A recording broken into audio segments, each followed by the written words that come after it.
Is the new upcoming Magic the Gathering set War of the Spark going to have 36 or more Planeswalkers in it? Greetings, owners of fine luxury cardboard rectangles. We are here to talk about all the speculation going on regarding War of the Spark. Now, there are people who have been bandying about the idea that we are going to see an insane amount of Planeswalkers in this set. A lot of that speculation is based around the tiny little teaser trailer that Wizards of the Coast made for War of the Spark. For those of you who don't know what it was, essentially there's a tower with all of these stained glass windows with all kinds of different Planeswalkers all the way around it. And then once you reach inside of this building, you will see a candelabra with a bunch of different candles that are lit, and they are getting blown out one by one. Basically, the kind of concept it's trying to get across is that Nicol Bolas is going to be poof, poof, poof, taking out Planeswalkers. Now, this is obviously just less than a minute long, and there's a whole lot of guesswork that is going into the entire scenario. But I have seen in a number of places, I've seen people talking about, oh, there's going to be 30 some odd Planeswalkers. Oh, there's going to be 25 Planeswalkers. Oh, there's going to be 36 Planeswalkers. It's going to be full of all of these different things. They're going to do flip walkers where walkers actually flip and lose their sparks. And they're going to have all these different sort of concepts, right? And I'm here to, unfortunately, pull the brakes on the hype train because no, I don't think that's what's going to happen. Now, obviously, this is just going to be my opinion, my take on it, because we don't have anything definitive for facts. And you can keep your hope alive if you want a little bit, because there's a chance that I'm wrong. But I'm going to lay down for you why I do not believe that War of the Sparks is going to be a massively Planeswalker heavy set. And there's a number of reasons for that. For those of you who don't know, War of the Spark is supposed to be the culmination of this unending Bolas storyline. I don't know about you, but I'm very tired of it. I'm tired of Nicol Bolas. I'm tired of the Gatewatch. So this apparently is going to be the set where we're finally freed of this never-ending storyline. Now, do I believe this is going to be the end of the Gatewatch? No. No, I don't. I believe this is only going to be the end of the Gatewatch versus Nicol Bolas. Unfortunately, Wizards of the Coast has taken this very, Avengers 20-year-long sort of approach with the Gatewatch, where we just keep seeing the same characters over and over and over ad nauseum. It's very, very dull to me. So I do look forward to the concept of Nicol Bolas facing off against Planeswalkers and it all coming to an end. But I believe what's most likely going to happen is Nicol Bolas is just going to be banished, most likely back to his meditation plane or something like that. Kind of like they did with Emrakul when they kind of shoved her into the moon and were like, we'll use her again at some point.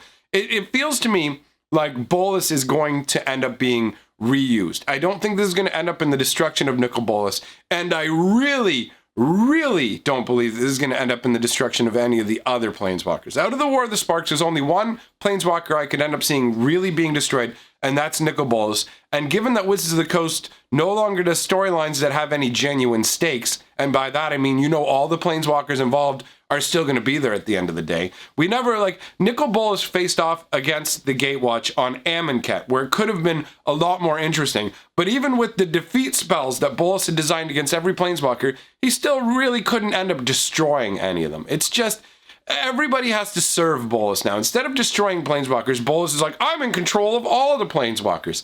So what's going to happen, in my opinion, when it comes to War of the Sparks, is that it's just going to be basically all the different Planeswalkers that Bolas has installed into different guilds and things like that to serve him are going to come. It's going to be like basically Gatewatch and friends versus Bolas and friends. And they'll just kind of wet noodle slap against each other for a while, not accomplish a lot. I don't see that the trailer where they're puffing. I mean, honestly, the trailer is really nice. If you haven't watched it, it's worth a watch. It is beautiful to look at. But I think that it's just, because it's not saying anything in particular, it doesn't mean anything. It's designed to create this kind of frenzy and speculation, and it's worked. Now, there's a number of reasons that I don't believe we're going to be seeing a ton of Planeswalkers in this set. I think we're going to see the average amount of Planeswalkers somewhere between 2 to 4 Planeswalkers in the set.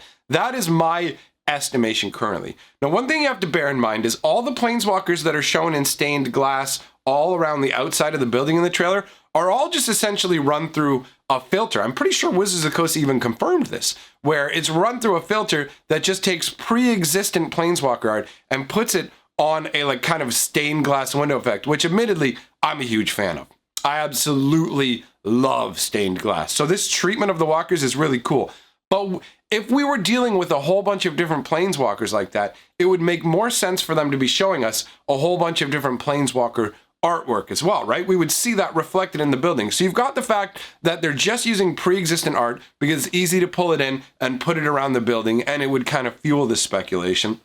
And then there are multiple reasons that I can think of that they would never make a set with a ton of planeswalkers. Now, the first of all, the idea that they would just make 36 regular planeswalkers in a set, that would mean they would need 36 mythic slots, right? That's one of the possibilities. You have a set where you all of a sudden have basically triple the normal amount of mythics. Now, that is probably the most plausible of all these variations, of all these different rumors and concepts. But even then, it's them to put that, for them to put that many planeswalkers in a set, I just don't see it. Not a set they're going to be selling at regular price, which is what War of the Spark is going to be. War of the Spark is going to be regular price, just like Guilds of Ravnica and Ravnica Allegiance was. So it doesn't make much sense for me that they would slam that many planeswalkers into the set. Also, planeswalkers are a commodity. Planeswalkers push sets. Planeswalkers are key parts of Magic at this point. While there was a long part of Magic's history where planeswalkers didn't even exist,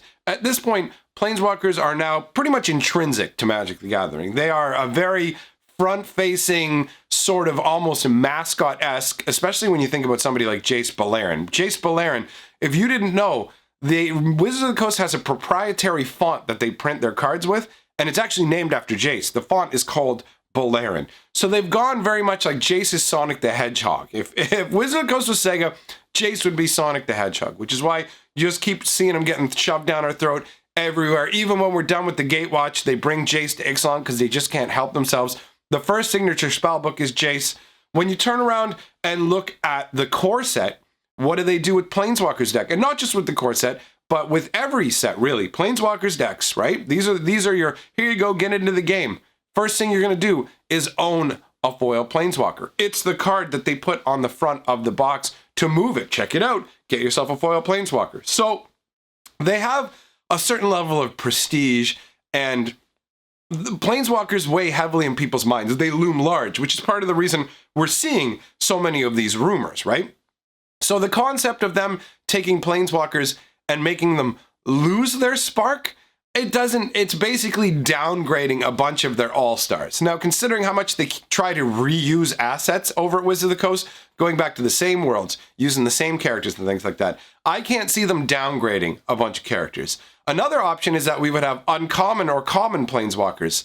It's just that also doesn't ring true as a real possibility. That overall would diminish the value of planeswalkers, because you would have janky, like if you thought Tibalt was a bad planeswalker, imagine how awful an uncommon planeswalker would have to be, right? And even then it wouldn't make sense as an uncommon because it's a planeswalker, right? Literally, like it's just some uncommon everyday planeswalker. So that rules that out as well. Now, in terms of, but what if they were to do a masterpiece, right? What if these 36 planeswalkers we're talking about were masterpiece planeswalkers? Well, that's an interesting theory, but the way Wizards has been carrying on recently leads me to think that this also won't be the case, because they would be giving away too much. They would be putting too much value into the set in terms of the masterpieces you get, because if you look at how they've been acting recently, I'm sure most of you are aware of what the Mythic Masterpiece editions are. They've done it with both Ravnica sets, both Guilds of Ravnica and Ravnica Allegiance now, and it's a set where they include 8 special Masterpiece Planeswalkers. And that box is $250 and only comes with 24 booster packs. So to get those Masterpiece Planeswalkers included, you have to pay a massive premium and get fewer boosters.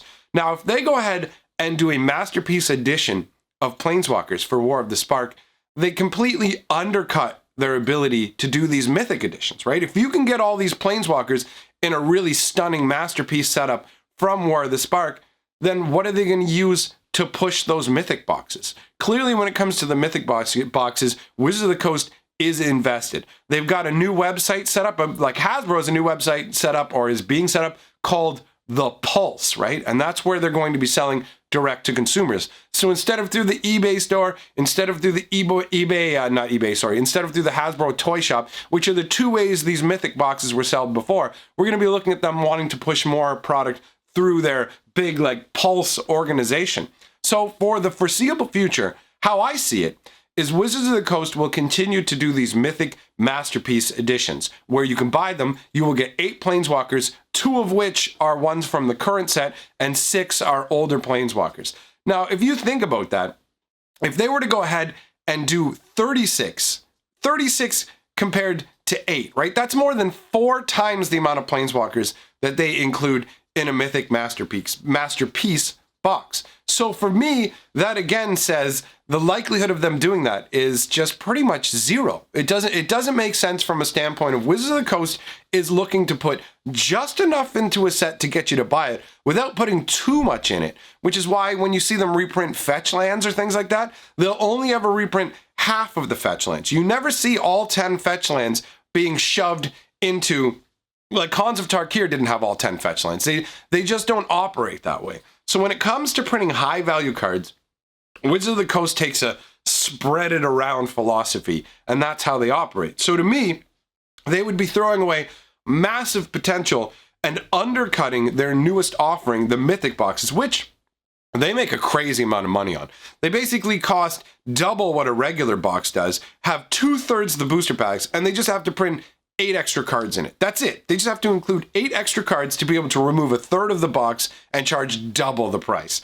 Why would they want to undercut that? That's where it comes down to. That's the biggest argument that I have against a set with like an insane amount of Planeswalkers, is that at the end of the day, they're clearly going forward with their Mythic Masterpiece editions, and that undercuts the entire concept because the two are at opposite angles of what they're looking to do. So that really is like the final, like that's the stake through the vampire's heart, and that's what makes it so that I personally can't believe that this set is going to be just top loaded with a bunch of Planeswalkers. Now, if it turns out I'm wrong, that's awesome. I'm not going to complain. A set loaded down with Planeswalkers sounds like a lot of fun. It just sounds too good to be true.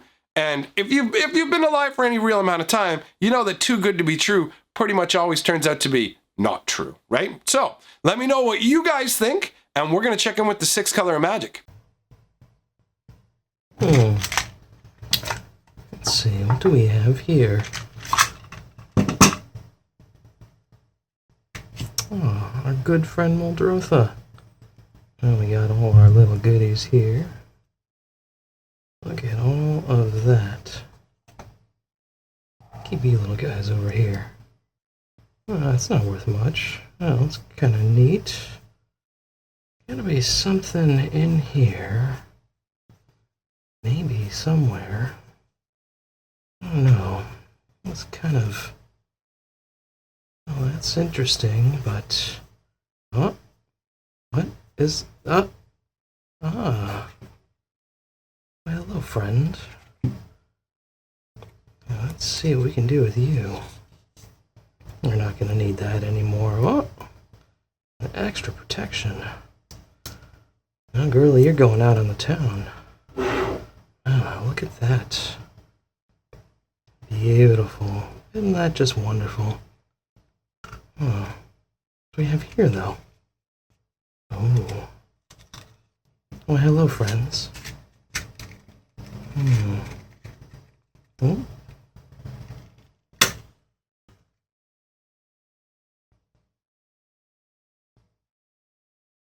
Yeah. Oh! It wants to live. Unfortunately, friend, you have to die. Yes. Too bad. So sad. And remember, kids, together we are the 6th color of magic. You know what's better than Planeswalkers? My Golden Lords. Roll the scroll. These are the people backing my channel on Patreon or through channel memberships, and these are the best people on Earth. So to all of you I say thanks for being here, and I will see you guys tomorrow.